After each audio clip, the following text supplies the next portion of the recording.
All right. So good morning. It is Coach Erica here, your friendly and fabulous online personal trainer and menopause coach. How's it going? Welcome to my weekly session. Today we're going to be talking about diets. Which diet is the best for you? And the word diet has such a negative connotation. Diet we're just talking about today is a way of eating. Okay, so which one? And the ones that just came to me off the top of my head were Paleo, Whole30, Keto, Vegetarian and Vegan, Intermittent Fasting, and the Galveston diet, which I actually had not heard of. Someone asked me about it recently and I had to check it out. And I may do a separate one on the Galveston diet because it's specifically for menopausal women. So which one of these is the best? Well, let's talk about why all of these diets, eating patterns work. Number one, all of them, not necessarily vegetarian, vegan, but for the most part, they all promote whole food eating, right? So eating whole foods that are minimally processed. So taking out a lot of the snack processed foods, cookies, pastas, all that kind of stuff. Number one, typically that will equate to you losing weight because you're going to be consuming less calories, usually eating a whole food diet than a processed diet because it's hard to fit that much stuff into your stomach, right? So processed foods come with a lot of salt, sugar, calories, extra stuff, but don't always satiate you. Whereas in all these diets that are promoting whole foods, eating things that are non-processed and that you cook yourself, they add a lot of more fiber, they add a lot of more satiety. So in general, they work because no matter what you're eating fewer calories, and that does matter. Number two, again, like I said, they're for the most part all emphasizing whole foods, prioritizing lean proteins, whatever form that looks like, vegetables, fruits, and some of them grains, whole grains, some of them not, carbs. Right? So again, you're eating a whole food diet, minimally processed foods, you're reducing the salt, reducing the sugar, so that can equal weight loss, regardless of which of these you're following. Now, I just want to go through kind of these one by one, Paleo and Whole30. I do love both of these diets because, again, they don't really take out entire food groups. Like even Paleo, although it takes out, like pastas and things like that, you're still eating sweet potatoes, regular potatoes, like you're eating quote unquote carbs, right? But they're just very specific in the fact that you're eating whole food things that are minimally processed. So in general, those are great diets.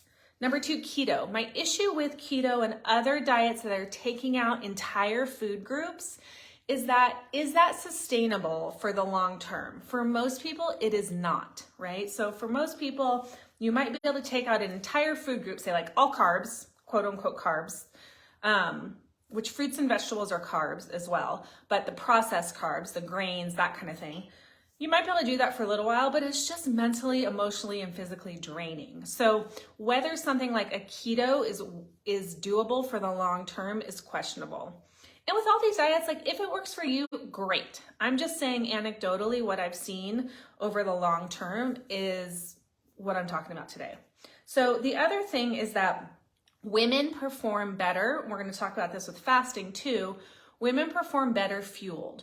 And you need the blood sugar, most women do, to be able to do high intensity intervals. So when you do high intensity intervals, your body needs that blood sugar to provide energy.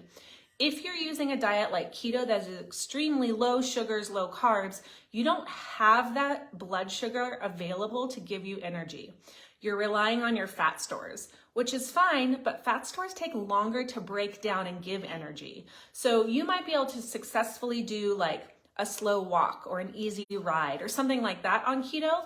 You most likely are going to have a harder time doing things that take power or things that are quick, like 30 seconds to a minute long sprint intervals, because you just don't have that blood sugar available, and that can cause issues. So that's my issue with something like a keto that takes out all those carbs. Next, vegetarian, vegan. I'm speaking from experience. I was a vegetarian for 15 years. I've seen both ends of the spectrum. Now I eat everything. The reason is I was a super unhealthy vegetarian and vegan. I was near vegan. I never hit vegan. but it takes a lot of work to get the proper calories in as a vegetarian vegan. I'm not saying you can't do it. If you want to do it because of a moral issue, a cultural issue, you feel good, that's totally fine. But getting the required protein, y'all know that I'm super into getting enough protein as a female and over 40. That can be very difficult in vegetarian and vegan diets. So something to be aware of. The other thing they typically are missing are B vitamins and iron because you're not getting that from meat sources. Next, intermittent fasting in Galveston. So Galveston I don't like right away because it encourages intermittent fasting. I know intermittent fasting is all the rage right now. The problem with intermittent fasting is that, again, women perform the best in a fed state. Women are already better at utilizing fat than men. So you're already utilizing fat better, which is one of the things with intermittent fasting, along with better cellular reproduction, insulin resistance, all those things. Intermittent fasting works very well for men and women who are sedentary, so not active. But if you're an active woman or an athlete as a female, intermittent fasting can be very difficult because you, again, need to be in that fed state to perform. And if you are exercising first thing in the morning, like I suggest as a woman over 40, then fasting can be an issue because you are going to try to exercise, maybe in those high intensities, which is also a recommendation for a woman over 40, with no gas in your tank. That ends up just causing more cortisol, more stress, putting more stress on your system, and again, can backfire. So that's my issue with intermittent fasting for women in this particular category. Maybe not others, but if you are a woman going through perimenopause, menopause, intermittent fasting is not the best idea, especially if you're active. And the last thing is the Galveston diet. Same thing. It does include whole foods, but it encourages that long intermittent fast, which if you are an active woman over 40 will tend to backfire. It might work for a little while, but typically, again, not for the long run. So that was all the 6 or so that I wanted to talk about. Again, paleo, whole30, keto, vegan, vegetarian, intermittent fasting, Galveston, they all, good morning, they all prioritize whole foods, which is good. Non-processed foods, which is good because typically that means you are in a calorie deficit and you will lose weight. Beyond that, they all have their pluses and negatives. It depends on you, your individual body, moral needs, cultural needs, right? Things you like and dislike, whether you have any food sensitivities.